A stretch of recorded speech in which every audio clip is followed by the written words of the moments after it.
Serge Battu, professeur de chimie analytique à la faculté de pharmacie.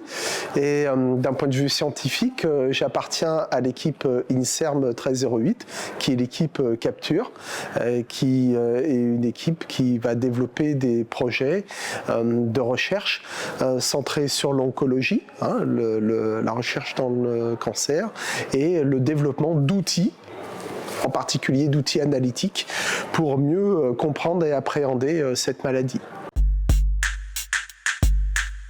Le projet que je porte depuis maintenant environ 25 ans, c'est le projet de la FFF, pour Field Flow Fractionation, c'est-à-dire une machine qui est développée d'une façon très spécifique pour trier les cellules.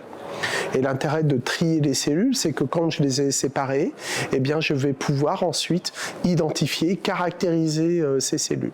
Et donc notre objectif maintenant, on a été labellisé par l'INSERM en particulier, pas que, mais pour une petite part en tous les cas sur ce projet, c'est d'essayer d'utiliser cette machine pour maintenant essayer de trier les cellules les plus dangereuses, on va dire, du cancer, que sont les cellules souches, et développer un partenariat notamment avec le laboratoire XLIM parce que la machine ne fait que trier, et avoir un outil derrière qui va caractériser, reconnaître.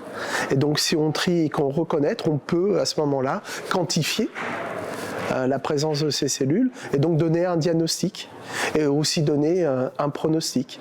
Un pronostic parce que ça va être grave, ou un pronostic ça s'améliore parce que le traitement fait effet en fait.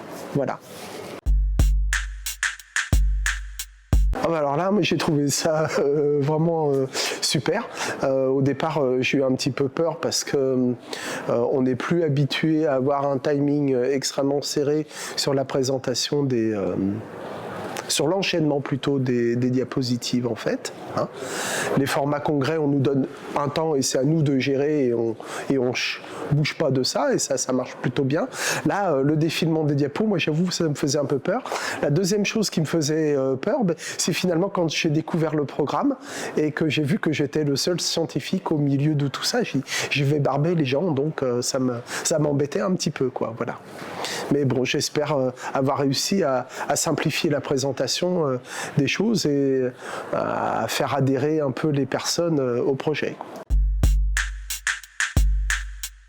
Honnêtement, à part nos publications et nos projets de recherche, il n'y a pas encore réellement de médiatisation.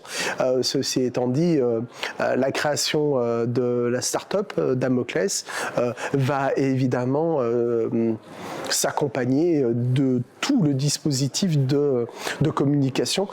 Et ce soir, c'est une des petites briques aussi que j'ai mis sur l'édifice pour aller vers cette com, évidemment.